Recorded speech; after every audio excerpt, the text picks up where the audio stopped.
Hello everybody, my name is Joy and welcome to Paper Drumpf, a game made by Adam Coburn, Matt Nichols, Seb Peters and Greg Buchanan. Now if that last name sounded familiar, then that's because Greg Buchanan was also responsible for the game Paper Brexit, a game that covered a few rather controversial topics, and I expect no less from this title. So while I'm showing you the first 3 chapters of this game, which will be released right now, and try to remain as neutral as possible myself. Now, one last announcement before I finally get started is you can vote for this game on Steam Greenlight. So I'll make sure to leave a link down in the description, and otherwise you'll be able to find it on whatever page this video will be shown. So let's get started. You can either make America win again or quit like the loser you are. Let's make America win again. Chapter 1, 2016. It is 2016. The United States of America is fading. You are black or you are white. Oh my. Oh god, you are putting me on the spot right now, Greg. Right away. Oh, by the way, before I continue, this game is part of a larger project named 2016 Game of the Year. You will find more information on that in the description. So, I have a decision here right away. You are black or you are white. Okay, you know what? I think I'm gonna go ahead and explore this option here. You are black. You are a citizen. The world should be your birthright, and you are being followed. A siren wails as you turn off the engine. Red and blue lights dance through the darkness. The cop drives around you, stopping his car right in front of you. Right in front of yours as you message your boss to tell him you're going to be late. To tell him where you are. A fat, wrinkled white body lurches in the night, its hand resting along the grip of a gun. Roll down the window, or keep the window shut. Well, I believe in America it's custom to roll down your window. Like in the Netherlands it's custom to get out of your car, but apparently you really shouldn't do that in America, so I'm gonna go ahead and roll down my window. He is close enough now for you to see him. There's something wrong. There has always been something wrong. Get out of the car, men. Do what he says and exit the car. Is there a problem, officer? Yeah, okay, sorry. Oh god, should I do what he says or ask if there's a problem? I mean, you have the right to ask anything, but we can talk as I'm out of the car, because I can at least show that I'm cooperating. You undo your seatbelt and open the door to the car. He staggers back and screams slowly at you, and you comply. When you turn to shut the door, he barks at you to keep your hands where they can see them. He is sweating and shaking. What is this all about? Raise your hands and stay silent. Sorry about that. Okay. Let's just be obedient here. Let's just not try to cause any trouble. That's probably the wrong way. Turn around, he commands, and so you do. You hear his muffled words, the crackle of his radio as he speaks to his supervisor. You hear numbers that mean nothing and everything. You feel specks of desert sand hit your face. The roar of the Dust Bowl. The roar of power. You have been driving for hours, towards the man who is going to save you all, and you are tired. Your arms feel weak. Keep holding them up, relax your arms. No, keep holding them up, don't. You try to keep holding your arms up, but you are tired. You've been tired for a long time now. As they fall, the cop behind you screams at you, immediately. Don't move, but it's too late. A shot rings out and you barely feel it. Like a burst of air against your back. And after the second, there is nothing. You have died. Is that the end? I mean, is that like a game over? It is 2016. The United States of America is fading. Oh my god. Oh no. Oh wow. Okay. No, I'm gonna stay neutral. Gonna stay 100% neutral. You are white. You are a citizen. The world is your birthright, and you are being followed. A siren wails as you turn off the engine. Red and blue lights dance through the darkness. The cop drives around you, stopping the car right in front of yours as you message your boss to tell him you're going to be late. To tell him where you are. A fat, wrinkled white body lurches in the night, its hand resting along the grip of a gun. Oh god. Should I do the same, or should I kind of feel like doing the exact opposite right now because we haven't really explored those options yet. I'm keeping the window shut. You keep the window shut, opening it just enough to hear him. He is close enough now for you to see him. There's something wrong. There's always been something wrong. Get out of the car, madam. Do what he says. Is there a problem, officer? Get out of the car, madam, or I will get you out of there myself. You don't have the right to do this. Do what he says and exit the car. You don't have the right to do this. He draws his weapon and points it at your window. Leave that fucking car or I will put you down. I think if I refuse, I'm gonna die, so I'm gonna try to see what happens. You refuse. For a moment he stares at you and nothing happens. You hear his muffled words, the crackle of his radio as he speaks to his supervisor. You hear numbers that mean nothing and everything. You feel specks of desert sand hit your face, the roar of the Dust Bowl, the roar of power. And then he heads towards you. He smacks his gun against the window, causing the glass to crack. He raises his weapon to do so again, but then it happens. Then you hear it. A black, expensive, monstrous truck emerges from the night, followed by another police car. Their inhabitants head towards you both, and as the cop superior reprimands him as he finally leaves you, you know that his career is likely over for this. You finish telling Drumpf the story. Oh, I'm in a room with Mr. Drumpf. You finish telling Drumpf the story. Chapter 2. Oh my. Now I kind of want to go back and see what happens, but I'm just gonna save and continue for now and see what else there is to explore later. And why did this loser try to arrest you in the first place? He bites into his Danish. Everyone is nervous. He has to go on stage imminently, but he doesn't seem to care. Okay, let's see. Let's have a look at the left here. Nuke 'em all, build that wall, Drumpf Fanny, make America win again. I am not politically correct. Hillary for prison, make America win again, keep them out. Okay, that sounds like something I'm going to be neutral about. The license plate had been reported stolen a while back, but they hadn't removed it from the system yet. He was being overzealous, and Drumpf laughs, shaking his head, and leans a small hand onto your right shoulder. Well, you'll have to do a better job with the next thing we steal. He puts the remnants of his Danish back down on the table and wipes his mouth. How do I look? Like $1 million or orange? Orange. There's a grimace in his smile, but he still smiles. Be careful, he says, shaking his finger. A less mature person might take offense. Numerous campaign staffers nervously swarm around him, trying to usher him towards the stage. He swats one away with a brief look and sighs. These guys, they're always rushing me in places. People want to see you, and that's what you pay them for.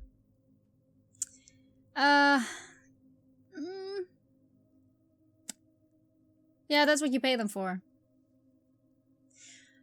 No, that's what the bosses at the GOP pay them for. He rubs at the corner of one of his eyes. Does anyone have an aspirin?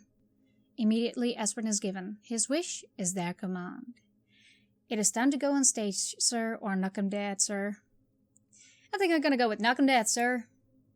Knock 'em dead. He moves to go, but frustrates a dozen staffers by turning around again a few steps later. He is tired. What was it you said to me that first time we met? I think you're wanted on stage. He shakes his head. No, this is important. What did you tell me? You said something, it was important. You said you were wrong about people. I said you were right about people. I don't remember that occasion. You said you were wrong about people. I said you were wrong about people. No, not that, his eye twitches. I meant about presidents, about the point of it all. I said a president should serve the people. I said a president should represent the people. Oh my, how can I possibly stay neutral in this? Represent. He smiles at this. Did you ever wonder if you were wrong? Did any of you ever wonder? You thought he seemed tired, but there's something else. In the wild glint of his eye, there is something wrong. You should go. You're due on stage. Or what do you mean? What do you mean? What's the point of being president if there's nothing in it for you? Why shouldn't the president serve himself? Sir, you need to, or you don't really. Well, I'm gonna be interrupted either way. You don't really. He laughs at you or with you. It's hard to say. He grins all the time and turns this time for good. He turns to trot along to his stage, to his people, to his life's work. You wait in the wings and watch him approach his podium, the music settling, the cheers gradually subsiding as he waves and smiles and pauses. You've been working on this speech for weeks. You hope he doesn't mess it up. You hope it's okay. I'm more worried about my own prestations. I hope it's okay. Thank you all for being here today, his microphone booms. For coming so far, some of you, right out here, to the desert. It's been a long ride, let me tell you. In 2015, I stood at Drumpf Tower and told all of you fine people, I told the world that I was going to be president one day. I told the world that we were going to make America win again. That for the first time in a hell of a long time, we were going to put America first. And I said something that a lot of politicians, a lot of media, a lot of the sweating dogs who stood against me didn't understand. They just didn't. How there could be such a simple solution to the whole mess. That we could just put ordinary, hardworking, decent Americans first. And what did I promise? What did I tell you the world I'd do? What did I tell the world I'd do? Sorry. Drumpf's auto cue. I said I'd regain control over borders. I said I'd invade communities. Hold on. I said I'd invest in communities just like these. Just like this. Oh my god. Regain control of the borders. Communities just like these. I don't know what he said. I don't know. I'd rather invest in a community. No, neutral. I'm neutral. I'm neutral. I said I'd build a wall. At this, the first mention of a wall policy for a month. The crowd goes wild. Their frenzied chant, their cacophony of wall-based hymns and prayers mounting to obliterate whatever Drumpf tries to say next. He smiles, he grins, and he raises his small hand to claim his orchestra. He speaks, his worn face pivoting a little, the humor evaporating away. And, well, here we are. We stand at the edge of America. What is out there, beyond the light of these states? A world in need of American leadership, a world of threats, of dangers, of terrorists. Of terror, sorry. Oh, God. Well...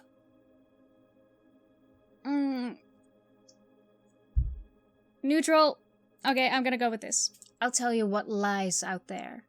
I'll tell you the great joke. What a rotten world it is. What losers, nations that need protecting with American money. Predators and bullies who take our jobs and hack our machines. They're laughing at us. They're laughing because we're no longer what we were. We're no longer what we could be. Throughout my campaign, I've told you all that I will make America win again. But what is America but her people? What needs to be better but all of you, all of us? So I ask you a question. What can change the nature of an American? Is it love? Is it the greed and hatred of our enemies? Is it our success even? The answer is simple. This whole year, this 2016, it's taught me a lesson. It's taught America a lesson. Nothing can change your nature. You can change your nature. You can change your nature by getting out there and telling those Wall Street slobs that they don't own this country of ours, that we're going to put America first for a change. We need to stand up for ourselves. His face darkens. We were given a bum deal. A nation is a family, and our family is under attack. The reason America is no longer what it was is because the nation is just its people. And our people now have mingled. We got to sort this out, folks. We need to get people thinking of ideas and... Racist! A shout comes, piercing through the crowd. Tyrant! Okay, so I can check the cameras to see who it is, or run to Drumpf's auto cue. Okay, run to Drumpf's auto cue control, or check the cameras to see who it is. I think I'd rather do this, because I don't want to, like, get anyone in trouble. You run to Drumpf's auto cue control and demand the operator's seat. You can send a message to your boss. You can try to control what he's doing. Okay, tell him to say nothing or tell him to answer the man. Okay, I'm trying to look at this from the perspective of the person who has this job, who's taken the responsibility of having this job. And you hear Drumpf speak. Get that clown out of here, get him a job. You see it on the monitor. You see what is happening. As the crowd begins to shout, begins to agitate, something happens. The protester is doing something, reaching for something. He raises an American flag and then he does it. He raises the flag and pulls out a lighter. He ignites the flame. Every television camera in the world, every website links to this fire. The red, white and blue burns in the crowd, who swarm towards the protester in fury, trying to stop what is happening. The fire does not stop. It cannot be stopped. It spreads, catching onto those closest to the man, to the flag. The crowd does not know. The crowd only screams. They only boom their words, their grand chorus of the Republic. Two eternal worlds reverberate upon the borders of America. Get out. End of chapter 2. Oh my. Chapter 3. Get out. Save and continue. Oh my, this is the last chapter that I'll be playing. 5 years earlier, and just like that, you are 20 years old again. Standing in front of your father, talking to him for the final time. All around, the detritus of his sad life emerged to your vision. The empty beer bottles cluttering the shelves like ornaments. Old newspapers stacked in columns beneath the flag of the Confederacy. You saw it all more clearly than you could ever have seen it as a child. It was a temple, a hymn to a dying world. The gun above the fire. And then your father said it. Knowing he'd respond this way changed nothing, but it still hurt. Inane noise dribbled from the television, and he said it. Get out. Dad, please, I didn't, or stand your ground. Oh, what do I do? Do I beg, or do I stand my ground? You stand your ground. What the fuck do you think I just said? He is shaking. You told me to get out. I don't care what you said. You told me to get out. It's the truth. So you're not deaf, he smiles. A disgusted smile, a pained smile. He quivers, his whole frame stumbling with every word. Your shame visible in every breath, in every tear. You should just go. Your old possessions are already packed up in the trunk of the car or discarded in the trash of this place. You have a scholarship and someone who loves you. You need nothing. You should never have to come back here. You should never have come back here. And so you say your final words. I hope you live a good life. I hope you rot. Oh my, I think I see where this is going. But I still hope you live a good life. It's no use wishing someone to rot. I hope we meet again. You won't see me again. I hope we meet again. You leave his house. His ugly, decrepit shack. 15 minutes driving through the forest paths, half an hour along the hills and highway, until you reach town. You'll go back to college tomorrow. You'll go back and try to forget what has happened. Try to forget your father, and life will be great again. You flick through the channels in your hotel room. Barely able to concentrate. It's the 2011 White House press correspondence dinner, and Obama stands at the podium. The President of the United States of America speaks. Now I know that he's taken some flack lately, but no one is happier. No one is prouder to put his birth certificate matter to rest than Drumpf. And that's because he can finally get back to focusing on the issues that matter. Like, did we fake the moon landing? What happened to Roswell? what really happened in Roswell, and where are Biggie and Tupac? You sit up. But all kidding aside, obviously, we all know about your credentials and breadth of experience. For example, no, seriously, just recently the men's cooking team did not impress the judges from Omaha Steaks, and there was a lot to blame to go around. But you, Mr. Drumpf, recognized that the real problem wasn't a lack of leadership. And so, ultimately, you didn't blame Lil Jon or Meatloaf, you fired Gary Busey. And these are the kind of decisions that keep me up at night. Well handled, sir. Well handled. You watch as the comedian takes the mic. He jokes.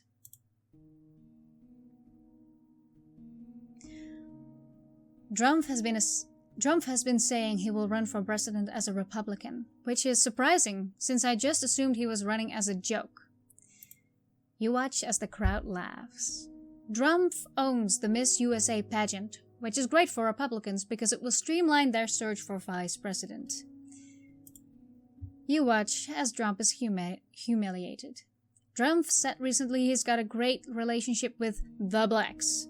Unless the blacks are a family of white people, I bet he's mistaken. You watch as the world changes. And then your phone rings. And you speak to the love of your life. You tell your girlfriend you'll be back soon.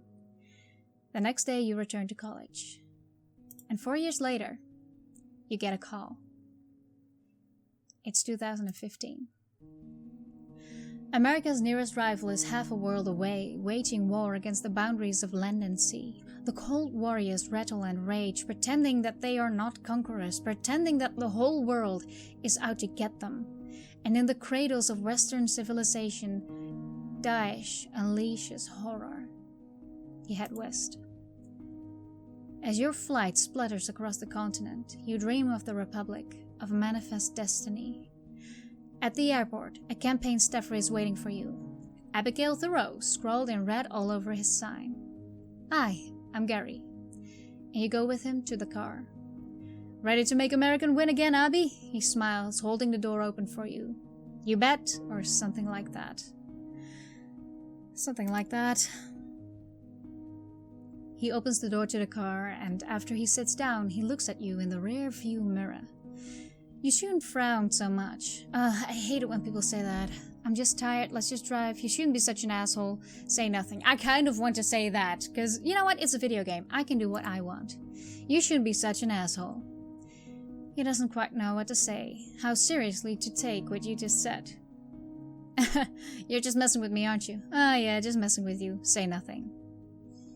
Ah, sure, he probably didn't mean it that way. Uncertain, he smiles a little after a moment, and focuses upon the road ahead. You keep trundling along without a word for a while. So, Thoreau, he coughs. Funny sounding name. Didn't you study Thoreau in school? Or say nothing? I don't know, that might come across as condescending, and I don't want to be condescending. I said, he continues, interesting name. Tell me about it. Did you study Thoreau in school? Nope, he said. Well, maybe I was more interested in football. He pauses. So, what should I know about Thoreau then? The most famous Thoreau wrote a book called Walden, you say. He spent a few years in the woods, claiming we had no need for government or taxation, that we could be self-reliant and lead simpler lives. Gary grins at you in the mirror. From everything you said, this Walden guy sounds like a Drumpf supporter. It was my dad's favorite book. Well, he must be very proud of your new job in that case. I haven't spoken to him in 5 years. Haha, yeah he is. Might as well be honest. He looks concerned. I'm sorry to hear that, Abby. Is the driver Turkish by any chance? Just wondering. Well, don't be. Thanks. Thanks. You're almost there. There is silence for a while. What is it that led you to apply for this job anyway? Gary pauses. I bet your boyfriend wasn't keen for you to come all the way out here. I don't have a boyfriend. I didn't apply. I was recruited. That's my business. I had a feeling that this would be about a lesbian woman. I didn't apply. I was recruited. Whoa, he smiles. Brains and beauty. He looks at you in the mirror occasionally, but apart from that, the rest of the journey is quiet. You think about the question. You think about why you are here. You wonder how many people you've known throughout your life that would be surprised that you support a man like Drumpf, that you could. It's just a job. He has great potential. If manipulated properly, he could make America win again. It's just a job is such a non-excuse for that. But on the other hand, if you're in a terrible financial situation, God, this is so difficult. Oh, it's so difficult to remain neutral in all of this because it's so personal. It's just a job, I guess. That's what you believe anyway. You wouldn't throw him in with the rest of his supporters. You wouldn't throw him in with the rest of his supporters. He's not the same. You know he has nothing against gay people. You know it. And your gender, your sexuality, they're irrelevant to the business of governments, of this creaking machinery of state. This job is the opportunity of a lifetime, both for you and for the country. You can stop this. You can scale it all back. People should be free to lead their own lives without interference. And if you're part of it, if you're at his side, you can shape how it all turns out. You suppose some people you've known, some people you loved, might hate you for taking this position. But you're supposed to vote for Hillary? You're supposed to support a woman like her? You can't, you won't, you try and think about something else. Sorry, I gotta keep moving my head. It's because my camera is a little bit in the way. Oh my, I guess, well, you can't, you always can, so I guess try to think about something else, but that's just, you won't. You finally arrive at the local headquarters. It's a lucky day for you, Gary says. Why? Or, oh, why? Oh, why? He chuckles. I'm going to take you out to dinner, he says, and then he laughs to himself. Just kidding, just kidding. There's a brief silence as he awkwardly stares at you. But it is a lucky day. Drumpf himself is arriving late today. He's got a meeting here and another rally tomorrow. You enter the building and follow Gary through. I think you're due to a rotation over the next few days, aren't you? His eyes dart down at your body briefly. Trying out being a call girl on the phones first, right? He sniggers. Going to give it all my charm. I'm sorry, that's a little inappropriate, isn't it? Oh, shut up, you massive creep. I thought that was going to be another C word, so creep is better. That's a little inappropriate, isn't it? I'm sorry. Okay, that's the same. His face ignites in anger. What did I do? Asking me if I had a boyfriend, calling me a call girl? Nothing. I'm just a little tired. Calling me a call girl. Well, yeah, you're answering the phones, he pouts. I didn't mean anything by it. I know. I'll talk to you later, Gary. I've gotta go. Bye, Gary. He probably didn't mean it that way, but you could think about what you said. As you walk off towards the call room, you hear him sneer, I was just joking around, and then he's out of sight and memory. You head over to your supervisor's desk. A few minutes later, and you're installed at your first station. The computer glaring a few phone numbers at you. You see the phone on the cubicle's wall. There aren't even headsets here. The campaign needs money. Drumpf's cash, whatever little he started with, isn't enough. Cold call. You ring your first number. As you wait, you look out at the hustle and bustle of the room. Everyone seems cheerful, passionate, committed. Things seem to be going well. After around 20 seconds, a man answers. Hello? Californian young elements of his voice taking turns to squeak and croak. Hi, hello, sir. I'm official here. Hi. I'd like to talk to you about America. He pauses. I actually have a lot of opinions on America. I'm an atheist. That's great. That you have a lot of options. I feel like my atheism allows me to see what others cannot see, you know? I do know. I totally do know. Well, you're a girl. You'd be a complete idiot not to know. You'd be a complete idiot. You're just like the most unjustly mistreated group in America, you know. I don't think I'm that mistreated. I'm a woman, not a girl. Neutral.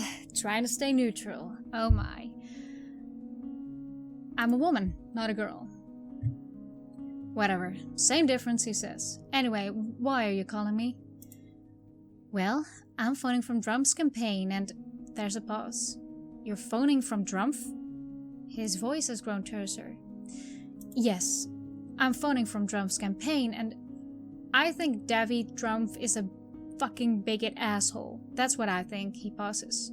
What do you have to say that? He is so euphoric as he says he is for his enlightenment and feelings of intelligence. Is it true that the media have painted Drumpf badly? Oh, it's true that the media have painted Drumpf badly. Who do you support then?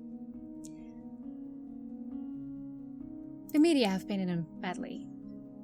Yeah, guess that's my job. What do you mean? They put that fake tan all over his face? Hang up on him or haha, no, I meant their repeated favoritism and someone should fucking report the dick, he says. Well, who do you support then? Barney all the way, bro. Barney is a political fossil, a dinosaur. Barney Saunders is the fresh and melodious voice this nation needs. He loves us all. So, there's no chance of me changing your mind? Well, I don't know. You sound pretty cute. I don't know, we could maybe get high sometime, chat about it. Yeah, let's hang up. You hang up on caller number 1. You ring your next number. While you wait, you notice Gary from the car lingering near another woman across the room. The day continues on in much the same way. You gradually lose the will to live, of course, but you wanted this. To see how each element of this campaign ran, to see what people around America thought, and they sure thought a lot different things. You speak to a veteran who lost his job, who lost his home briefly, but even now struggles to earn a living in a small town. He tells you everyone gave up on them. Everyone. And it doesn't matter whatever un-PC stuff Drumpf might say, he still gives a shit. You listen to him for a while. And to others. You are somewhere between a salesperson and an agony aunt, speaking to a horde of housewives and millennials, each with their own versions of why Hillary or Barney might make better leaders, each with entire worlds within their eyes and hearts. You dial again. Gary is now laughing way too much at someone's joke. You dislike him deeply. Someone answers the call. Hello? Brian Gruffman speaking? Hello, sir. I'm phoning from Drumpf's campaign. And have you decided who you're supporting in 2016? Would you like to tell me more? Hold on. Would you like me to tell you more about Drumpf?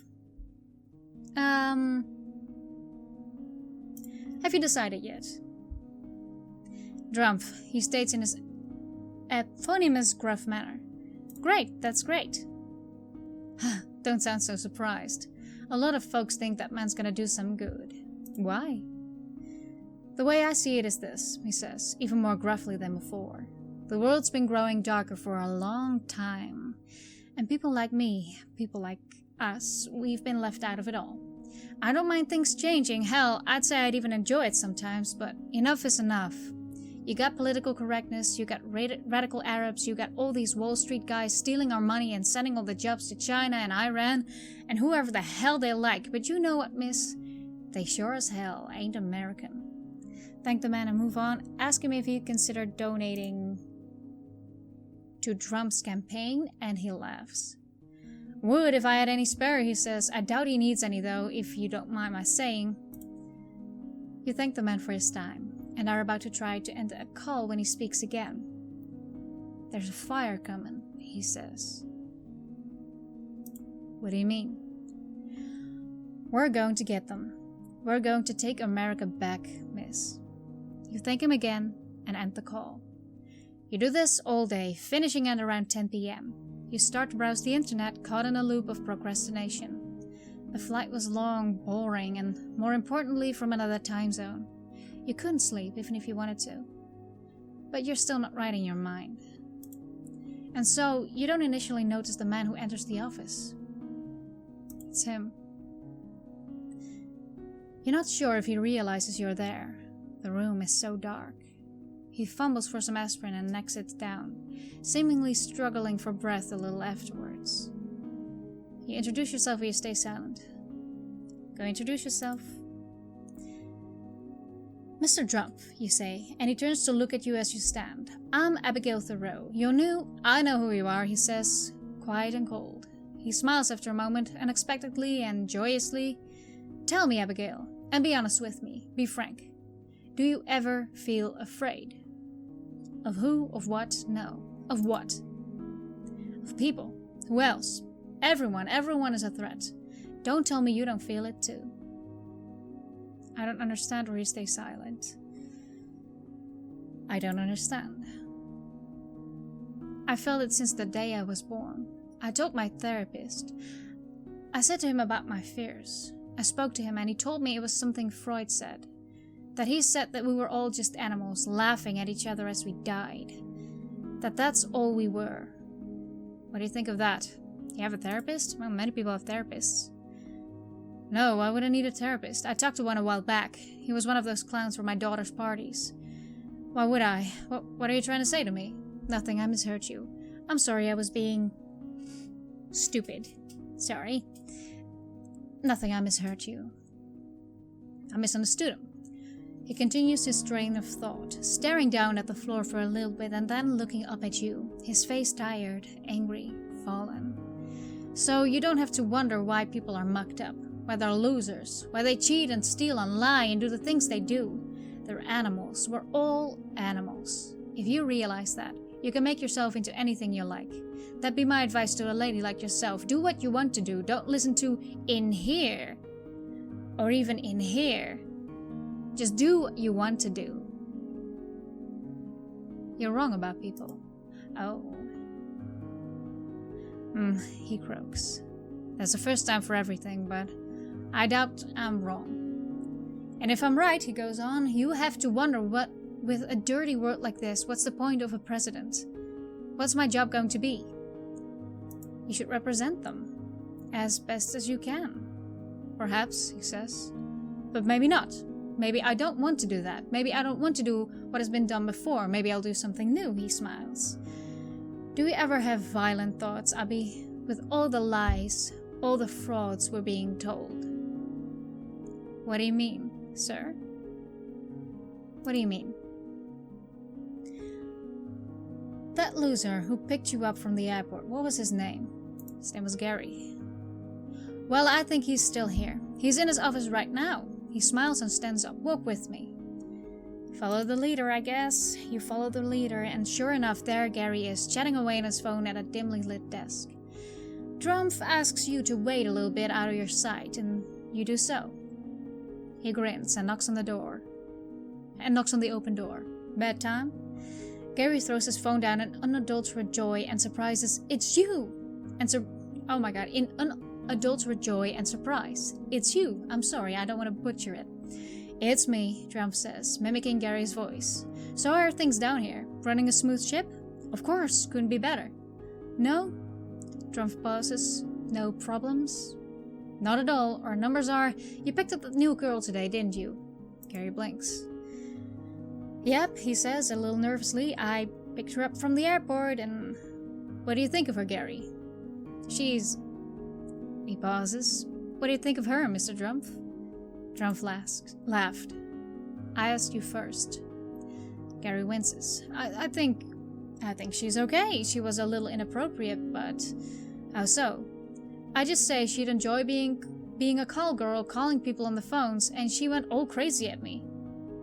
You felt pretty strongly about it, didn't you, son? I did, Gary nods.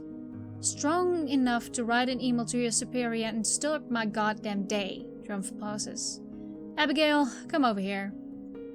Oh, Abigail's the name, never mind. Do as he says.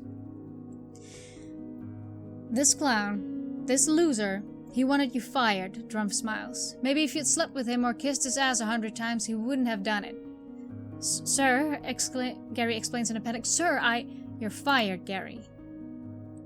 Sir, please, this job is all I have. I didn't mean to... Get out, Drumpf says. End of chapter 3. Chapter 4, The Root. But I'm going to end this video here. Oh my. Okay, I cannot wait to continue this game. I definitely will be continuing this game, by the way. So thank you so much for watching. Again, this game will be part of a larger project called 2016 Game of the Year. And it will be available for download on the page you are watching on right now, or otherwise you can find that page in the description. Sorry if I can still talk. I have exercised my jaw a lot the past half hour. So anyway, this was a very interesting looking game. I'm gonna save all of my thoughts, all of my opinions until the very end of this game. So you will hear all about it by then. Don't worry, I have plenty to say, but I'm gonna save it for then. So anyway, thank you so much for watching. You can vote for this game on Greenlight, so please check down the description as well for that, or the page on which you'll be viewing this. And I'm gonna thank you for watching, and I hope to see you in the next video. Bye!